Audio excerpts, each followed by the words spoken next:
வணக்கம். புதுவைக்கு சிறப்பு மாநில அந்தஸ்து கிடைத்தால்தான் நிதிநிலையை சரி செய்ய முடியும் என்று மத்திய இணையமைச்சர் நாராயணசாமி தெரிவித்துள்ளார். இதுகுறித்து மத்திய இணையமைச்சர் நாராயணசாமி செய்தியாளர்களுக்கு அளித்த பேட்டியில், காவிரி மேம்பாட்டுக்குழு கூட்டத்தில் தமிழகம், புதுவை, கர்நாடகம், கேரளா ஆகிய மாநிலங்களைச் சேர்ந்த அதிகாரிகள் கலந்து கொண்டனர். அதில் புதுவை அரசு தமிழகத்திற்கு கிடைக்கும் நீரில் புதுவைக்குரிய நீரை கேட்டு பெற எத்தனை டிஎம்சி தண்ணீர் வேண்டும் என வலியுறுத்தியுள்ளார்கள் என்ற விவரம் தமக்கு தெரியாது என்றும், ஆனால் காவிரி மேற்பார்வை குழு உச்சநீதிமன்ற உத்தரவுப்படி புதுவை மற்றும் தமிழகத்திற்கு ஆதரவான முடிவை எடுக்கும் என்று தான் நம்புவதாக கூறினார். தொடர்ந்து தமிழக, புதுவை மீனவர்களை காக்கவும், கச்சத்தீவை மீட்கவும் மத்திய அரசு நடவடிக்கை எடுத்து வருவதாகவும், மேலும் இலங்கையுடன் கச்சத்தீவு பற்றி ஒப்பந்தத்தினால்தான் மீனவர்கள் பாதிக்கப்படுகின்றனர், எனவே ஒப்பந்தத்தை மறுபரிசீலனை செய்ய வேண்டும் என்ற கோரிக்கையும் மத்திய அரசின் கவனத்தில் உள்ளது. மீனவர்களுக்கு பிரச்சனை ஏற்பட்டால் உடனடியாக அவர்களை மீட்க நாகப்பட்டினத்தில் ஹெலிகாப்டர் தளம் அமைக்கப்பட்டு அங்கு ஒரு ஹெலிகாப்டர் நிறுத்தப்பட்டுள்ளது என்று தெரிவித்தார். தொடர்ந்து உங்கள் பணம் உங்கள் கையில் திட்டத்தின் கீழ் சமையல் எரிவாயு மானிய திட்ட துவக்க விழாவில் தமிழக முதல்வர் இத்திட்டத்திற்கே எதிர்ப்பு தெரிவித்து வரும் வேளையில் புதுவை அண்ணா திராவிட முன்னேற்ற கழக செயலாளர் அன்பழகன் விழாவில் கலந்து கொண்டது வேடிக்கை அளிக்கிறது. மேலும் மத்திய அரசை குறை கூறி வெளிநடப்பு செய்துள்ளது. அதேபோன்று முதல்வர் ரங்கசாமியும் மத்திய அரசு மக்களுக்கு வழங்கும் மானியத்தை மக்கள் அறிந்து கொள்ள வேண்டும் என்ற நோக்கில் துவங்கப்பட்ட இத்திட்டத்தை பற்றி புரிந்து கொள்ளாமல் பேசியிருப்பது விந்தையாக உள்ளது. அது மட்டுமின்றி புதுவைக்கு மாநில அந்தஸ்து கிடைத்தால்தான் இத்திட்டங்களை நிறைவேற்ற முடியும் என்று கூறியுள்ளார். ஆனால் மாநில அந்தஸ்து கிடைத்தால் மத்திய அரசிடமிருந்து 30% மானியத்தை மட்டுமே பெற முடியும். ஆனால் சிறப்பு மாநில அந்தஸ்து பெற்றால் 90% மானியத்தை பெற முடியும். எனவே சிறப்பு மாநில அந்தஸ்து பெற்றால்தான் நிதிநிலையை சரி செய்ய முடியும் மற்றும் நிர்வாகத்தை சீராக்க முடியும் என்று கூறிய அவர், மேலும் மத்திய அரசு விழாவில் மத்திய இணை அமைச்சரான தான் டெல்லியில் ஒரு முக்கிய கூட்டம் இருந்ததால் மாலையில் விழா வைத்தால் கலந்து கொள்வதாக கூறியும் தனக்கு அழைப்பு விடுக்காமல் விழாவை நடத்தியது கண்டிக்கத்தக்கது என்றும், இதுகுறித்து மத்திய அரசிடம் கூறி அதிகாரிகள் மீது நடவடிக்கை எடுக்க உள்ளதாகவும், விலைவாசி உயர்வு, வாட் வரி உயர்வு என்று வியாபாரிகள் மற்றும் பொதுமக்கள் பாதிக்கப்பட்டுள்ள நிலையில் மத்திய அரசிடமிருந்து ஒரு யூனிட் 88 பைசாவிற்கும், நெய்வேலியில் இருந்து 95 பைசாவிற்கும் மின்சாரத்தை பெற்றுவிட்டு மின் கட்டணத்தை ஒரு யூனிட் 3 ரூபாய் என மாநில அரசு உயர்த்தியுள்ளது மக்களை மிகவும் பாதிக்கும் செயலாகும். எனவே காங்கிரஸ் சார்பில் மின் கட்டண உயர்வை ரத்து செய்ய வலியுறுத்தி மாபெரும் போராட்டம் நடத்த உள்ளதாக கூறினார். இந்த செய்தியாளர் சந்திப்பின் போது மாநில காங்கிரஸ் தலைவர் ஏவி சுப்பிரமணியன், இந்திரா நகர் தொகுதி பொறுப்பாளர் ஏகேடி ஆறுமுகம், இளைஞர் காங்கிரஸ் தலைவர் இளையராஜா மற்றும் காங்கிரஸ் நிர்வாகிகள் பலர் உடனிருந்தனர். திராவிட முன்னேற்ற கழக தலைவர் கலைஞர் கருணாநிதியின் 90வது பிறந்த நாள் விழா 90 நாட்கள் சிறப்பாக கொண்டாடப்பட உள்ளது என்று கழக பொருளாளர் ஸ்டாலின் அறிவித்துள்ளார். இதுகுறித்து திராவிட முன்னேற்ற கழக பொருளாளர் ஸ்டாலின் கூறுகையில், கழக தலைவர் கலைஞர் கருணாநிதியின் 90வது பிறந்த நாள் விழா 90 நாட்களுக்கு பல நலத்திட்ட உதவிகள் வழங்கி சிறப்பாக கொண்டாடப்பட உள்ளது. அதன்படி மாநிலம் முழுவதும் பொதுக்கூட்டங்கள், இரத்த தான முகாம்கள், மருத்துவ முகாம்கள், ஏழை எளியோருக்கு நலத்திட்ட உதவிகள், மாணவ மாணவிகளுக்கு உதவிகள் போன்ற நிகழ்ச்சிகளுக்கு ஏற்பாடு செய்யப்பட்டுள்ளது. மேலும் 900 மாணவர்களுக்கு மருத்துவ காப்பீட்டு திட்ட பாலிசிகள் வழங்கப்பட உள்ளன. மேலும் 900 மரக்கன்றுகள் வழங்கப்பட உள்ளன மற்றும் தலைவருக்கு இணையதளம் மற்றும் குறுஞ்செய்தி மூலம் வாழ்த்து தெரிவிக்கலாம் என்றும், குறுஞ்செய்தி மூலம் வாழ்த்து தெரிவிப்பவர்கள் DMK ஸ்பேஸ் வாழ்த்து செய்தியை பதிவு செய்து 56161 என்ற எண்ணுக்கு குறுஞ்செய்தி மூலம் வாழ்த்து தெரிவிக்கலாம் என்றும், இணையதளம் மூலம் வாழ்த்து தெரிவிக்க விரும்புபவர்கள் www.kalangarkarunanidhi.com என்ற இணையதளத்தில் முகப்பு பக்கத்தில் தங்கள் வாழ்த்து செய்தியை தெரிவிக்கலாம் என்றும் கூறினார். புதுவை ஜிப்மர் மருத்துவக் கல்லூரியில் MBBS படிப்பிற்கான நுழைவுத் தேர்வு நாடு முழுவதும் 14 நகரங்களில் நடைபெற்றது. புதுவை ஜிப்மர் மருத்துவக் கல்லூரியில் உள்ள 150 MBBS படிப்பிற்கான நுழைவுத் தேர்வு நாடு முழுவதும் 14 நகரங்களில் 200க்கும் மேற்பட்ட மையங்களில் நடைபெற்றது. 72,000 பேர் பங்கேற்று எழுதிய இத்தேர்வு புதுவையில் விவேகானந்தா மேல்நிலைப்பள்ளி, பெத்திச்செமினார் மேல்நிலைப்பள்ளி உள்பட 11 மையங்களில் நடைபெற்றது. தேர்வினை முன்னிட்டு புதுவை சாலை போக்குவரத்து கழகம் சார்பில் புதிய பேருந்து நிலையத்திலிருந்து 10 சிறப்பு பேருந்துகள் இயக்கப்பட்டது. மேலும் நுழைவுத் தேர்வின் போது ஆள் மாறாட்டம் ஏதும் நிகழா வண்ணம் நவீன முறையில் மாணவர்களின் கைரேகை பதிவு செய்யப்பட்டு தேர்வர்களின் மார்பளவு புகைப்படம் எடுக்கப்பட்டு மாணவர்கள் தேர்வு எழுத அனுமதிக்கப்பட்டனர். மேலும் கண்காணிப்பு கேமராக்களும் பொருத்தப்பட்டு ஜிப்மர் இயக்குநர் ரவிக்குமார் தலைமையில் பறக்கும் படையினர் மேற்பார்வையில் தேர்வு நடைபெற்றது.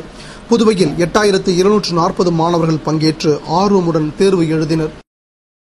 புதுவையில் ஆசிரியர் பட்டய படிப்பு சேர்க்கைக்கு விண்ணப்பங்கள் வரவேற்கப்படுவதாக பள்ளிக் கல்வி இயக்குநர் வல்லவன் தெரிவித்துள்ளார்.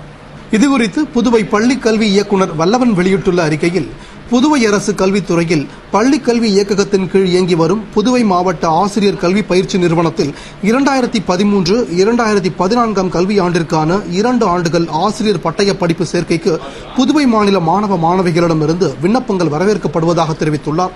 இதற்கான விண்ணப்பங்கள் லாசுப்பேட்டையில் உள்ள ஆசிரியர் பயிற்சி மாவட்ட ஆசிரியர் கல்வி பயிற்சி நிறுவனத்தில் இம்மாதம் 14ஆம் தேதி வரை வழங்கப்படும் என்றும், பூர்த்தி செய்யப்பட்ட விண்ணப்பங்களை தேவையான நகல் சான்றிதழ்களுடன் 14ஆம் தேதி மாலைக்குள் மாவட்ட ஆசிரியர் கல்வி பயிற்சி நிறுவனத்தில் சமர்ப்பிக்க வேண்டும் என்றும் அவர் அறிவுறுத்தியுள்ளார்.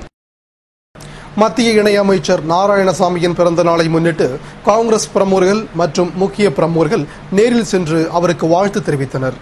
மத்திய இணையமைச்சர் நாராயணசாமியின் பிறந்த நாள் கடந்த 30ஆம் தேதி புதுவை முழுவதும் காங்கிரஸ் சார்பில் சிறப்பாக கொண்டாடப்பட்டது.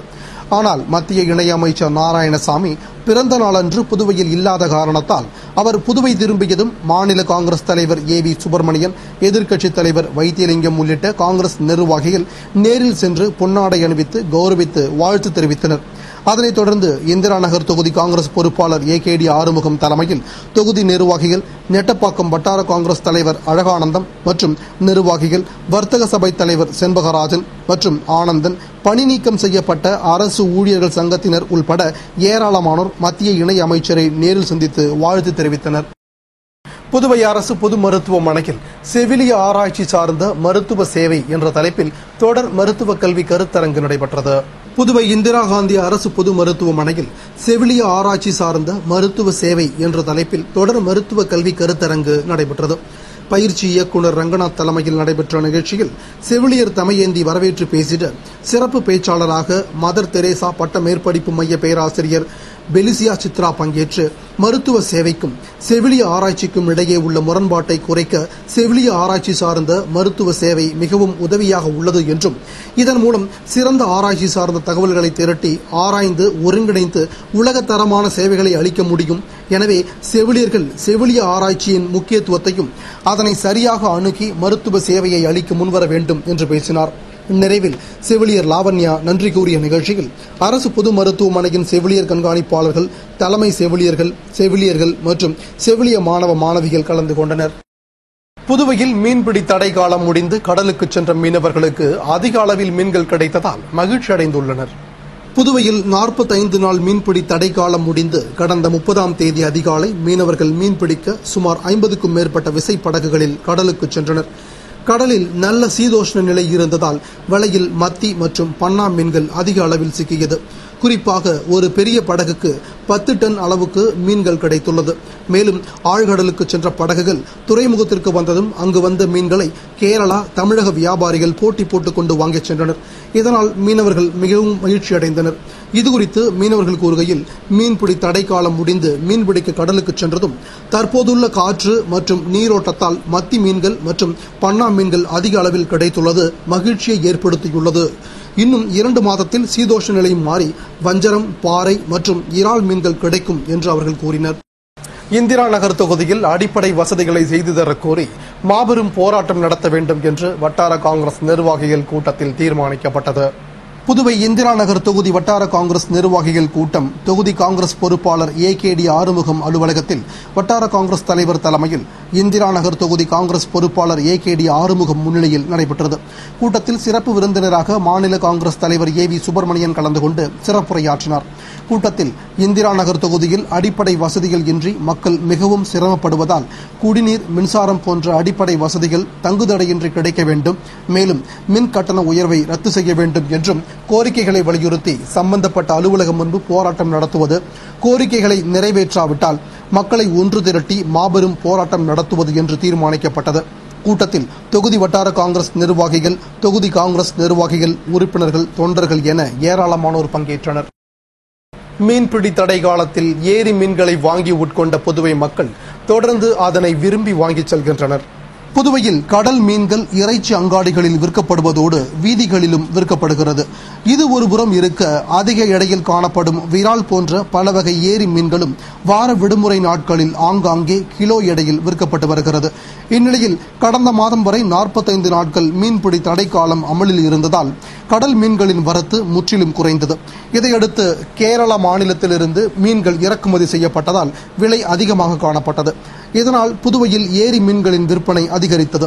வார விடுமுறைகளில் விற்கப்பட்ட ஏரி மீன்கள் தினந்தோறும் கிடைத்ததாலும் வெளி மாநிலத்திலிருந்து நாள் கடந்து வருவதை காட்டிலும் அவ்வப்போது பிடிக்கப்பட்ட மீன்கள் அதிக எடை கொண்டதாக கிடைத்ததாலும் மக்கள் அதனை வாங்கி உண்டு வந்தனர். இந்நிலையில் மீன்பிடி தடைகாலம் முடிந்து புதுவை மீனவர்கள் கடலுக்கு செல்ல துவங்கியுள்ள போதிலும் மீன்களின் விலை குறைவதற்கு ஒரு வார காலம் ஆகலாம் என்ற எண்ணத்தினாலும் ஏரி மீன்களை இதுவரை உண்டு அதன் மீது ஏற்பட்ட விருப்பத்தினாலும் மக்கள் தொடர்ந்து ஏரி மீன்களை வாங்கிச் செல்கின்றனர். இதனால் விரால் போன்ற பல வகை ஏரி மீன்களின் விற்பனை தொடர்ந்து அமோகமாக நடந்து வருகிறது. புதுவை தூய இதய ஆண்டவர் பசிலிக்காவில் ஆண்டு பெருவிழாவினை முன்னிட்டு குருதி கொடை வழங்கும் விழா நடைபெற்றது. புதுவை ரயில் நிலையம் எதிரில் அமைந்துள்ள சுற்றுலா தலங்களில் ஒன்றான தூய இதய ஆண்டவர் பசிலிக்காவின் ஆண்டு பெருவிழா வெள்ளிக்கிழமையன்று கொடியேற்றத்துடன் துவங்கியது. இதனை முன்னிட்டு பங்கில் இயங்கும் தூய வின்சென்ட் தெபால் சபையினர் தன்னார்வ தொண்டர்களின் துணையுடன் ஜிப்மர் ரத்த வங்கி இணைந்து 10ஆம் ஆண்டு ரத்த தான முகாம் நடைபெற்றது. மறைமாநில முதன்மை குரு பேரருட்பணி அருளானந்தம் தலைமையில் நடைபெற்ற குருதி கொடை வழங்கும் விழாவில் பங்குத்தந்தை பேரருட்பணி மரிய ஜோசப் அடிகளார் வரவேற்று பேசிட 60க்கும் மேற்பட்டோர் ரத்த தானம் செய்து தங்களின் மனித நேயத்தை வெளிப்படுத்தினர். வின்சென்ட் தெபால் சபை தலைவர் ஜோசப் கிலோன், துணைத் தலைவர் ரெமோ, செயலாளர் சார்லஸ் கோலன் உள்ளிட்டோர் முன்னிலையில் நடைபெற்ற இம்முகாமில் ஏராளமானோர் கலந்து கொண்டு சிறப்பித்தனர்.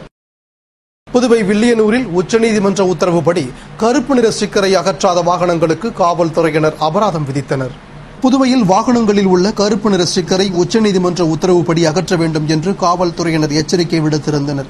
மேலும் பல்வேறு இடங்களில் சோதனை செய்து வாகனங்களில் உள்ள கருப்பு நிற ஸ்டிக்கரை அகற்றி நடவடிக்கை எடுத்தனர். ஆனால் இன்னும் பல வாகனங்களில் கருப்பு நிற ஸ்டிக்கர் அகற்றப்படாமல் உள்ளதால் வாகன சோதனை செய்து அபராதம் விதிக்கும் நடவடிக்கையில் காவல்துறையினர் ஈடுபட்டுள்ளனர். அதன்படி காவல் கண்காணிப்பாளர் குணசேகரன் உத்தரவுப்படி வில்லியனூர் காவல் நிலைய ஆய்வாளர் ஆறுமுகம், உதவி ஆய்வாளர்கள் மற்றும் காவலர்கள் வில்லியனூரில் தீவிர வாகன சோதனையில் ஈடுபட்டனர். அப்போது அவ்வழியே வந்த வாகனங்களை நிறுத்தி அதில் கருப்பு நிற ஸ்டிக்கரை அகற்றாத வாகனங்களுக்கு அபராதம் விதித்தனர். மேலும் உடனடியாக கருப்பு நிற ஸ்டிக்கரை அகற்றும்படி அறிவுறுத்தினர். இத்துடன் செய்திகள் நிறைவடைந்தன. வணக்கம்.